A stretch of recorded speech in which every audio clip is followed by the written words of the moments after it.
Hi there. Today I'm going to be preparing for my new stationery business. I'm really excited. This is something I've been wanting to set up for a long time now, and I'm finally assigning myself the artwork to do and working on all of my business goals, my prepping, all of my planning, my deadlines, figuring out what I want to do as far as wholesale and retail and making this happen.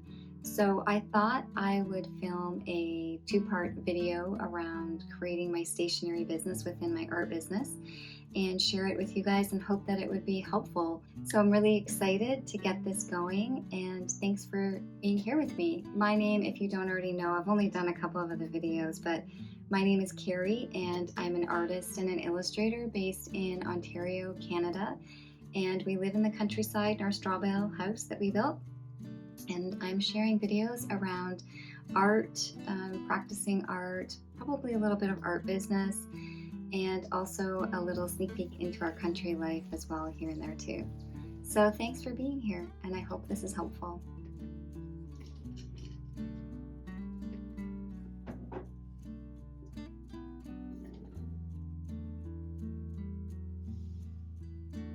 Let's rewind for a second and I'll tell you how I decided the stationery business was the best next step for me. As I've been getting back into illustration and working on building my art business, I've been considering what my next, or really actually my first steps are going to be.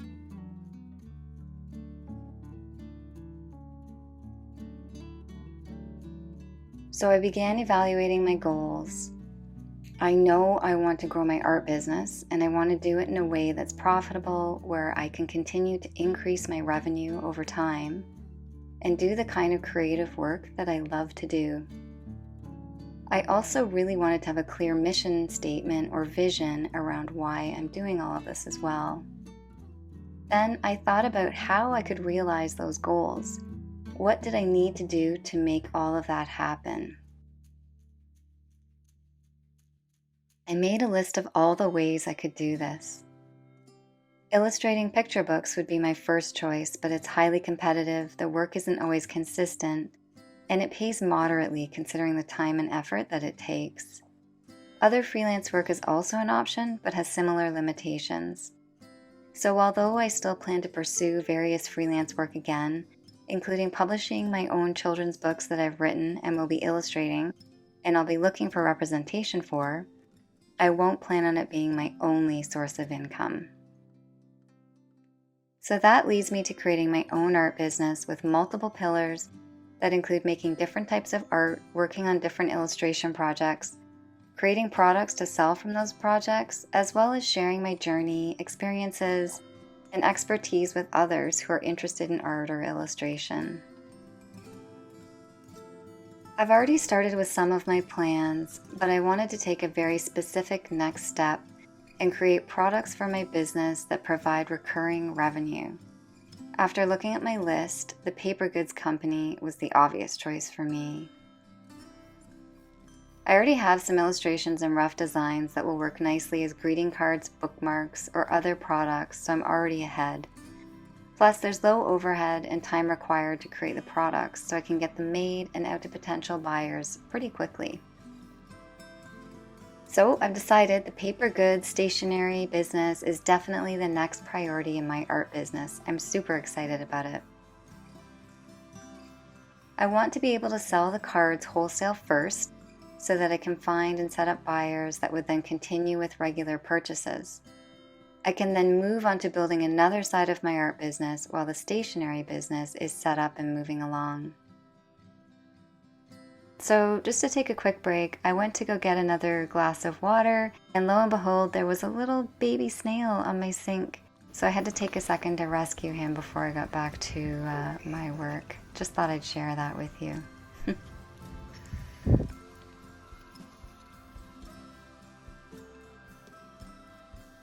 So I've decided that I'd offer a small 20-card collection as a starter pack for wholesale buyers. This makes it pretty easy to buy, as it'll be a starter variety pack that they can test in their store, and the price will be low for this initial collection. I think this is a good variety to start out with. I think I'm going to price the wholesale set at around $60 Canadian, which prices each card at around $3 individually. That provides a 100% markup for my retailers and keeps the retail price per card at $6 each, which I think is pretty reasonable. I went through my sketchbooks and other art that I've made to see what I can use.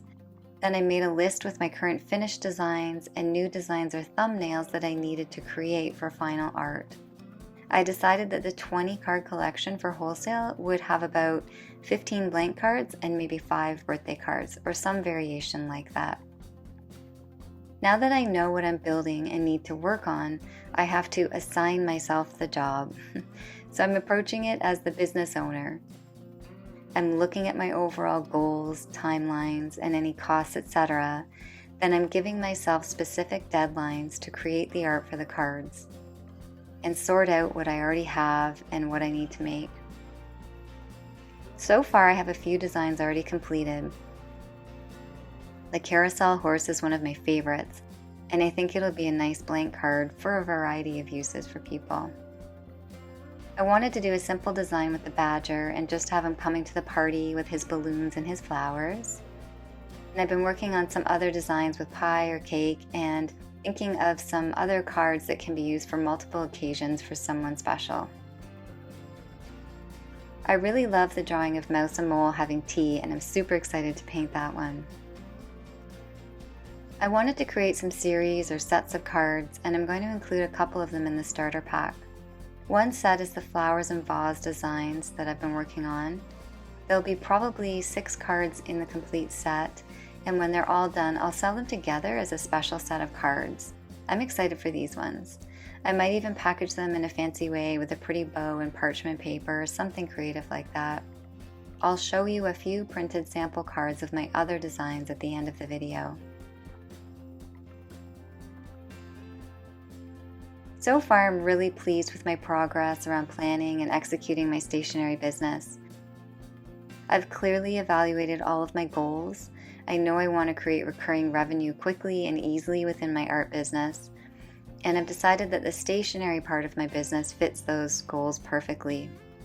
Next, I'll be working on the second video for my 2-part series around planning my stationery business. I'm going to be finishing up the artwork and deciding on the final contenders for the 20-pack starter collection. I'm going to be scanning the final artwork and setting it up in Photoshop and creating a card template that I can use.